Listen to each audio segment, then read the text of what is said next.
opening up a disaster recovery center here in Brattleboro. We're telling folks, if you suffer damages, make sure you register with FEMA. You may be eligible for federal help. And the way you register is calling the 1-800 number. Can I give that number? Please do. 1-800-621-FEMA. That's 1-800-621-3362. Or you can go online to disasterassistance.gov and apply that way. Or you can even use your smartphone at m.fema.gov.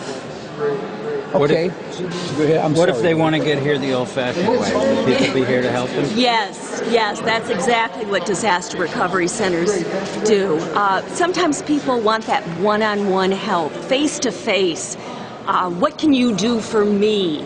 Talk to me. How do you fill out this loan application?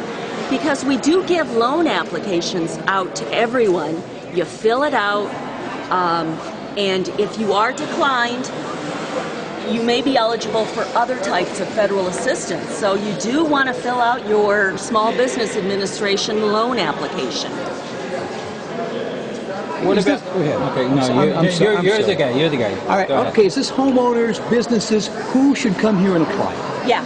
Well, we've got grants for homeowners, renters, homeowners and renters. Grants, low interest loans for homeowners, renters, and business owners, and grants for homeowners and renters. I'm sorry. And those grants could cover home repairs. Maybe you need a place to stay temporarily, so maybe rent, temporary housing assistance, replacement of personal property. Let's look at your case and see what we can do for you. Perfect. And businesses should also apply then. Businesses may be eligible for low-interest loans. Okay. And when I'm talking low interest, maybe somewhere around 3% for 30 years, some of them. So let's see what they have available for you. Okay? Just for information, how long are you going to be here? Do you know? We're going to be here as long as it takes. We're gathering up information, trying to find out how many people had damages. And we're trying to match those numbers so we know when the registration numbers are somewhere near. That's really a state decision. When these disaster recovery centers open, when they close, the numbers will dwindle down. The visitors will be fewer and fewer, and so we'll close eventually. Thanks. Thank goodness for that.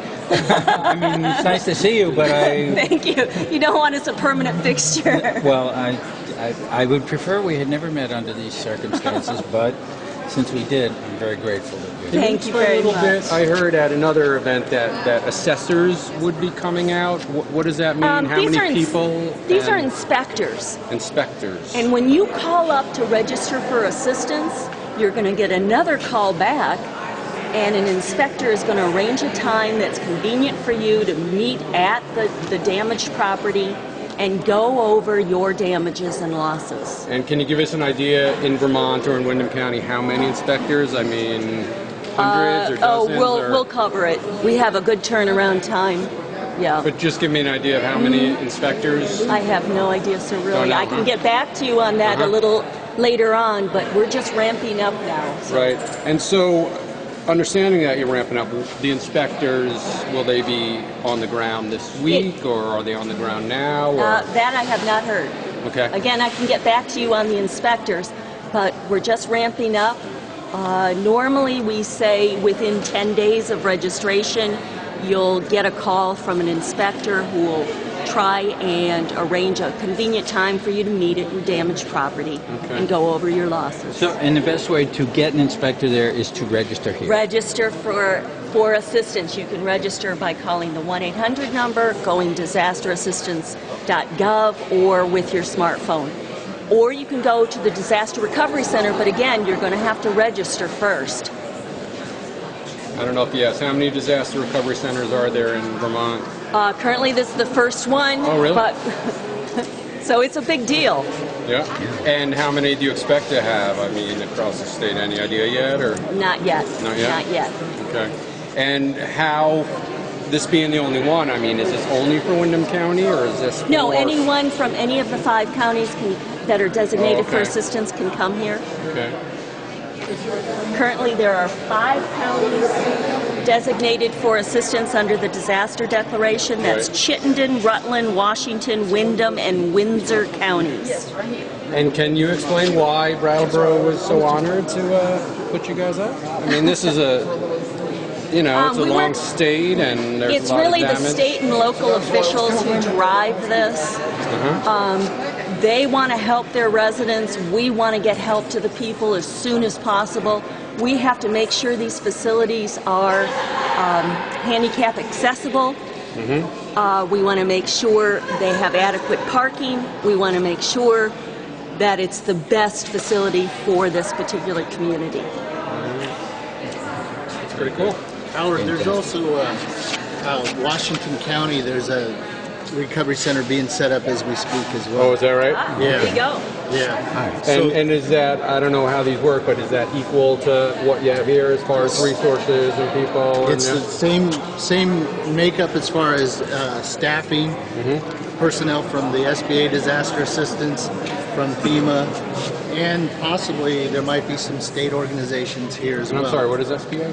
I'm with the small. I was going to give Small you a card. Business Association, okay. The Office of Disaster Assistance, and we partner directly with FEMA.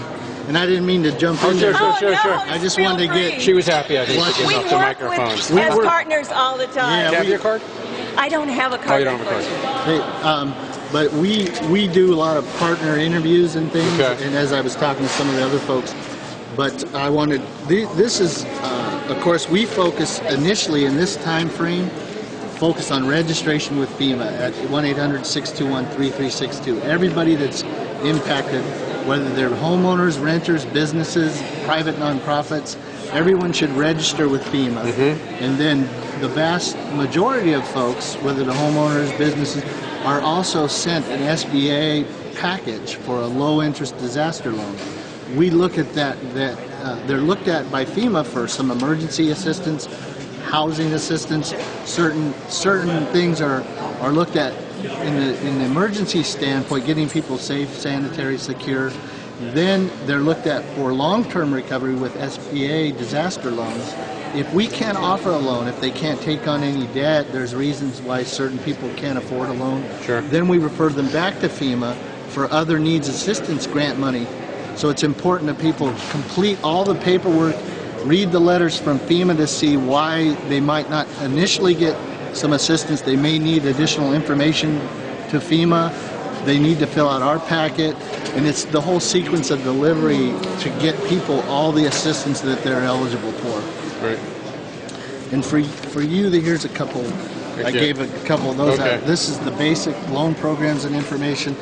They can register with FEMA. They can also contact us and ask questions directly at these online and by phone. And that's a fact sheet with some of the details. The homeowner loans are listed here. Yeah.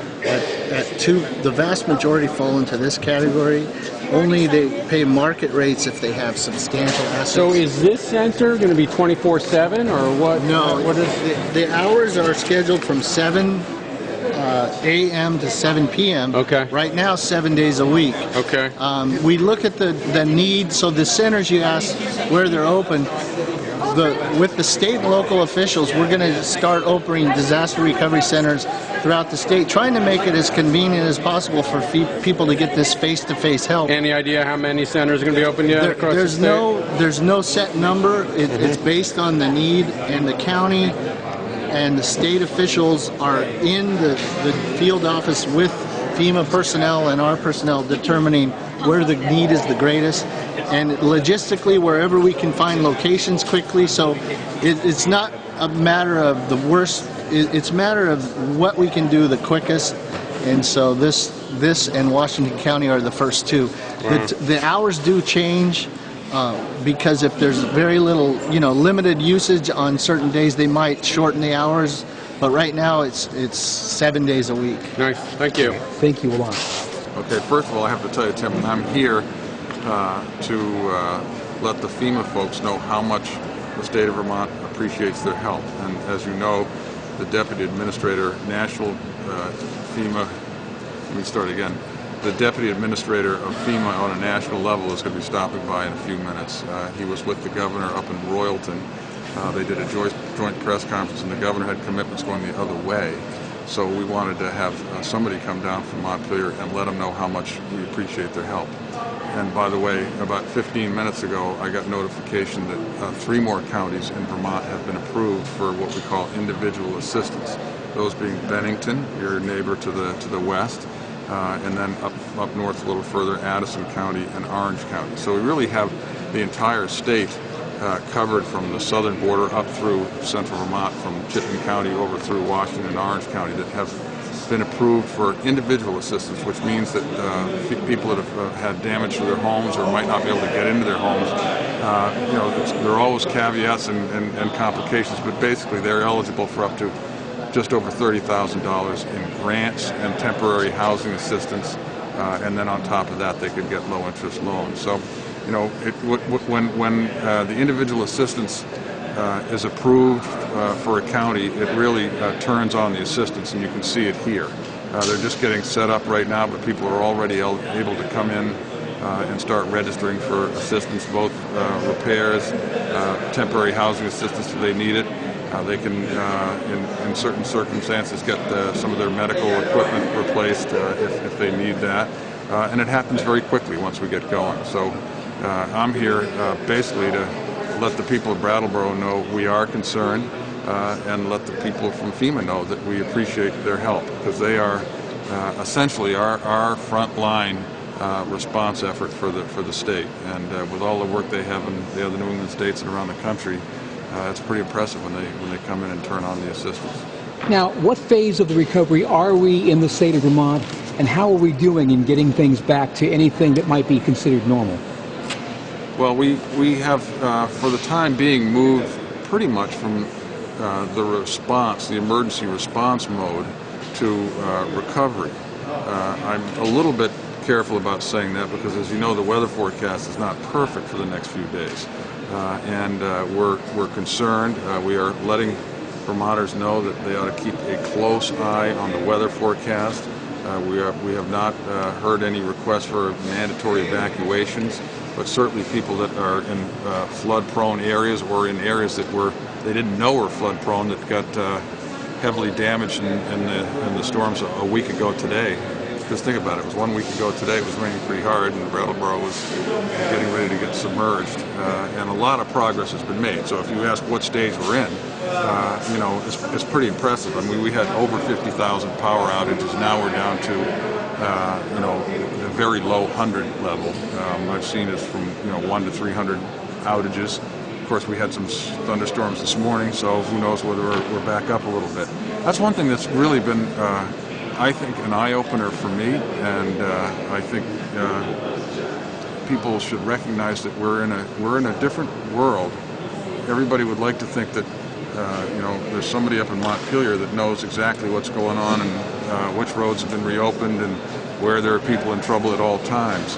And I think the example I can give that shows you how different it is, most Vermonters and people around the country receive their news, and particularly their video news, not from the traditional media.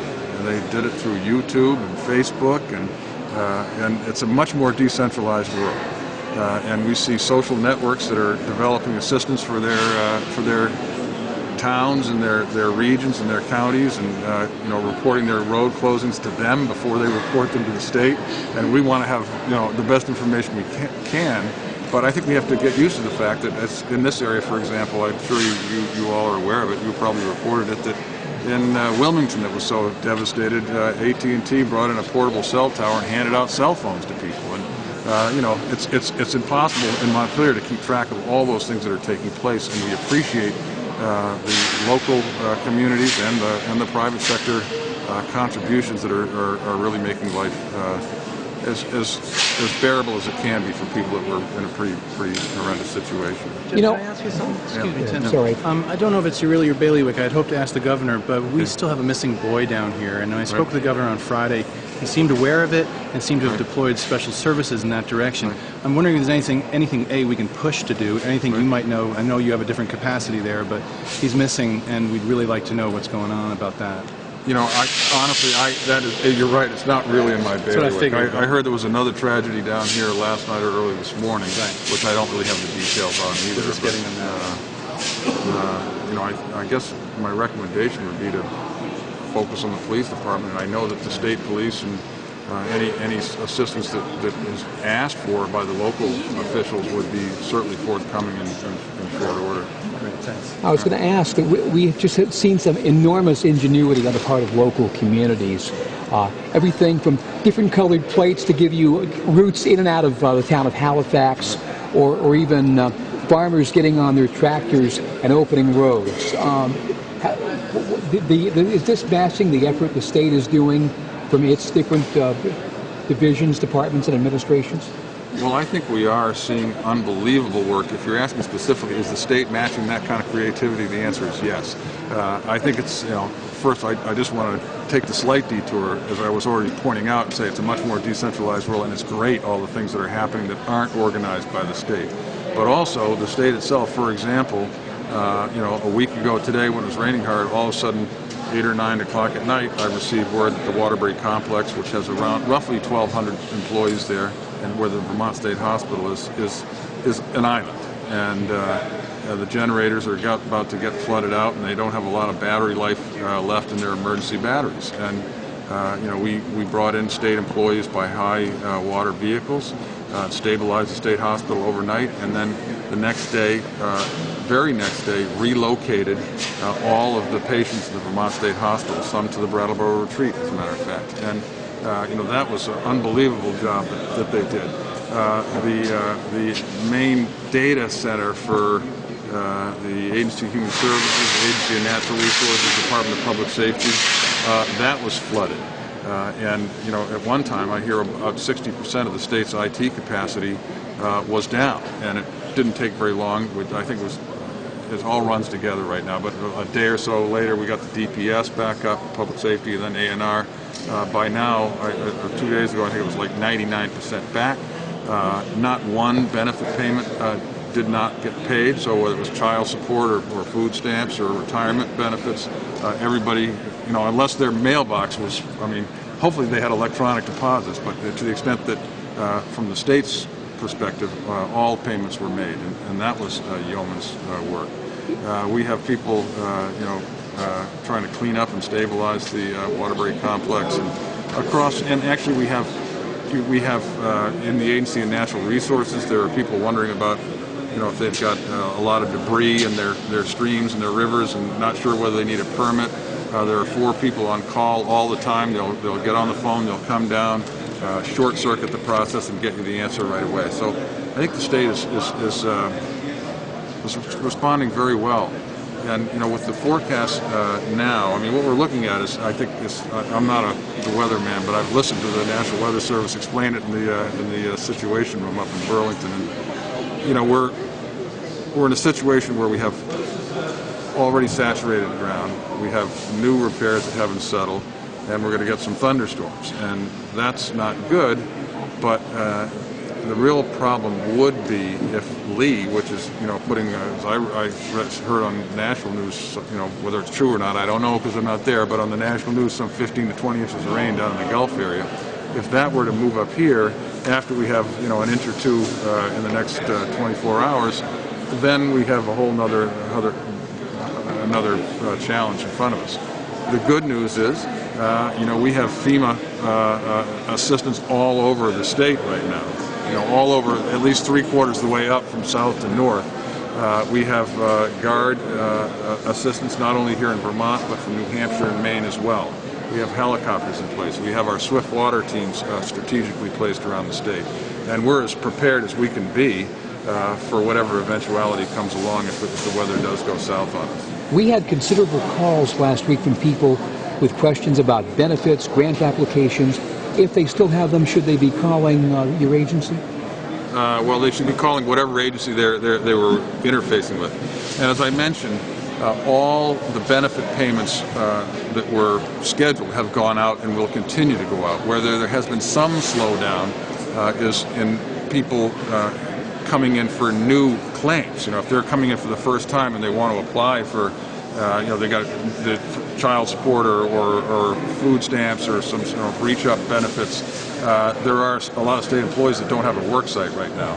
That's a big challenge for me and my colleagues. And we are actually using, for example, in the Agency of Human Services, I mean, there are regional offices. There's a regional office down here, so they don't, just the fact that Waterbury is flooded out doesn't mean that they can't process new people down here. So in some instances, there will be a slowdown there, but since regional offices are open almost everywhere, I think there's one motor vehicle office in Rutland that was not able to open, but you know, virtually every place except the Waterbury complex, we should be okay. And we hope to have state employees situated that were not able to go back to the Waterbury complex in quarters that could last for 2 months to 2 years as we reassess what to do in Jeff, Waterbury. I know you're a numbers guy. Have you, your office, the state, long-scale projections? I mean, the state was not flush with cash prior to this. There has been talk about bonding. Right. There's that rainy day fund. I don't know if it's rained yet. Right. How's the state approaching this or thinking the long range as far as having the cash to take care of what it needs to do? Well, it's a good and fair question. We're 1 week into this, and we are more focused on making sure that we get people into safe situations and get them the assistance they need. We get our roads rebuilt, we get our employees back to work, and as the governor said, we're going to do what it takes. So, you know, frankly, we're not sitting around counting the beans right now. We're trying to get things going. You know, I would say, just so you can get us, the money's going to be very, very large. But what money is going to be large? The cost. Pardon me. The cost will be very large. But I think it's premature to talk about bonding. You know, let's just take the assistance we're getting from the federal government. But I mean, you're not roads on the federal aid system, which include not only the Route 5s and the Route 9s, but some of the smaller numbers too that I'm not that familiar with down in this part of the state.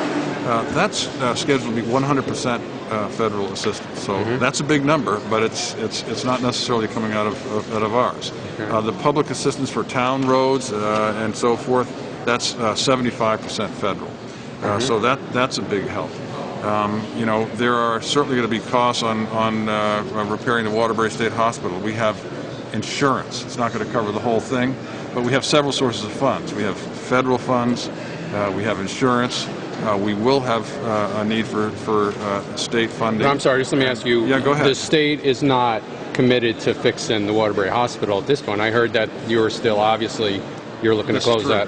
No, So, well, yes. I mean, okay, and sometimes I get these wrapped up in That's here. why we're talking about both the state complex and the state hospital as part of that sorry, complex. right. Well, no, I mean, let me be clear, because we are reassessing the whole thing.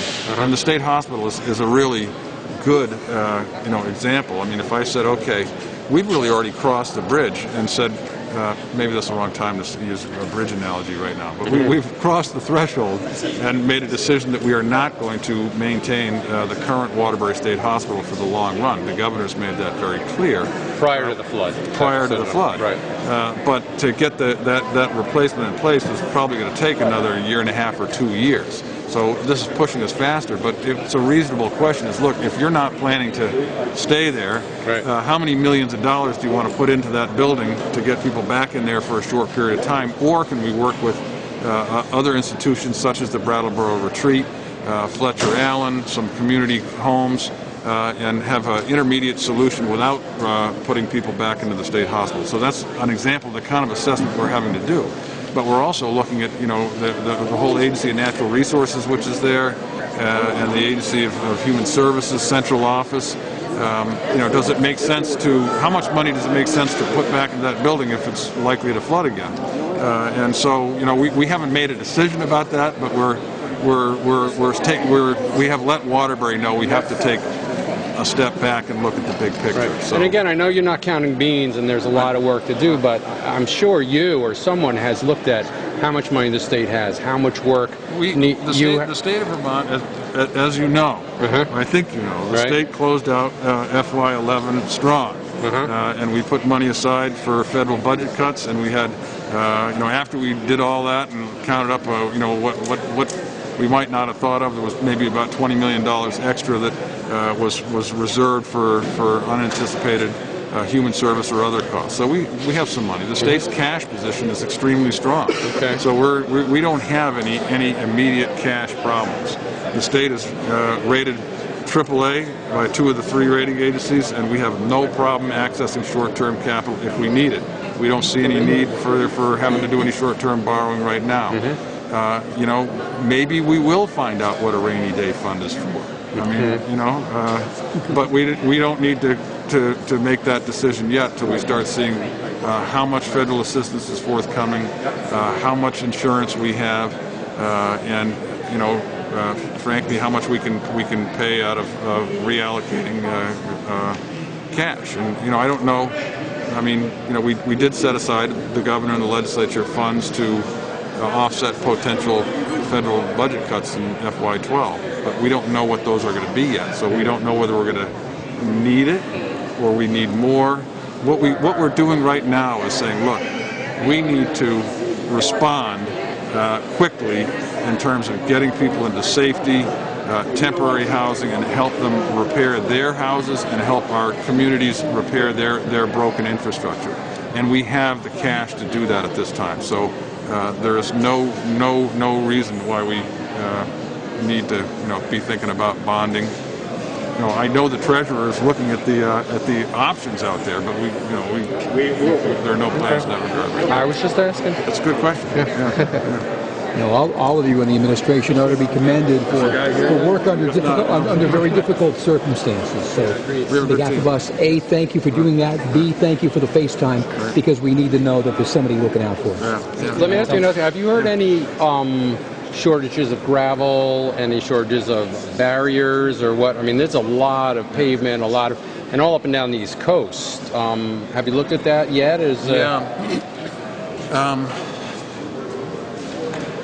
I'm not aware of shortages of gravel and fill and so forth. It wouldn't surprise me if there was some shortages in certain parts of the state.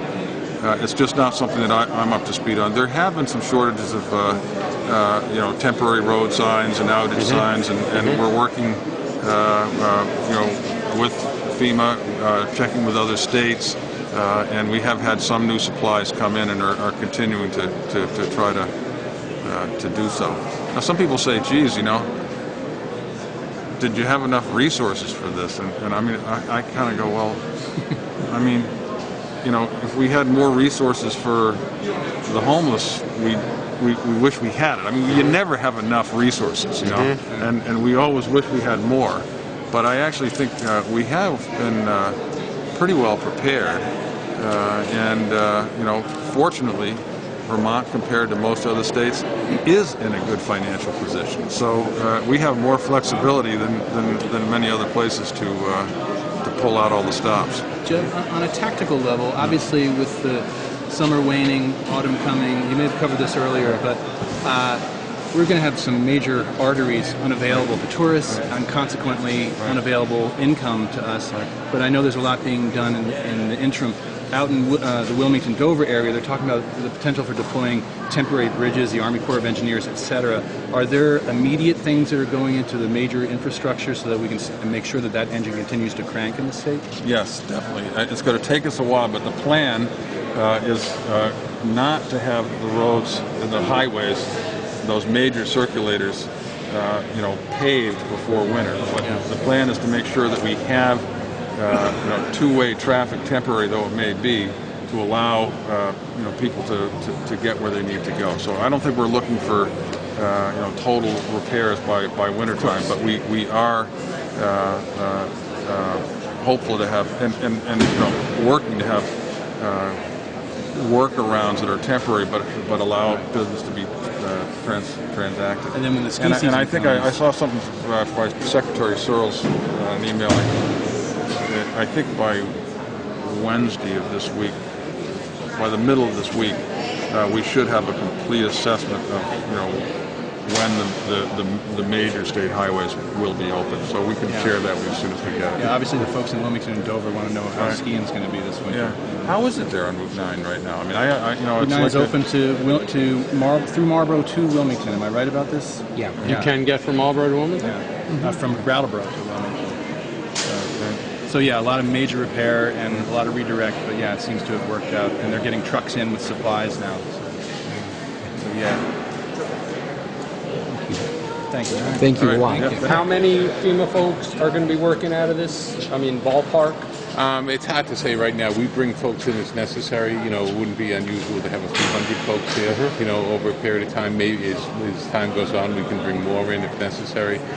We bring as many people in as need to meet the needs of the survivors in the state. And does FEMA know how many centers will be open across the state? We worked very closely with the state to determine what the best locations are for the state. But again, depending on the need of the state, we have this one open. We'll be opening others, up and down along, where the So no idea if there'll be four. I'll get it. I'll find out.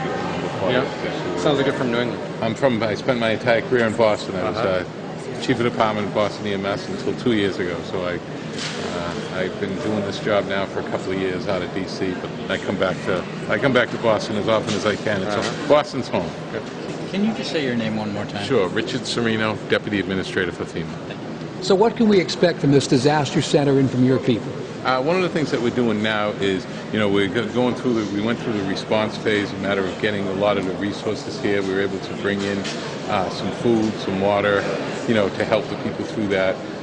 And now in the recovery phase, what we're doing is to make sure that the biggest thing people can do is to register so we know that what they need for help. They can do that one of three ways. They can go to 1-800-621-FEMA. They can go to m.fema.gov on their mobile phone, or they can go to www.disasterassistance.gov. Any one of those three ways is to register. The sooner that they register, the sooner we're going to be able to get them some help.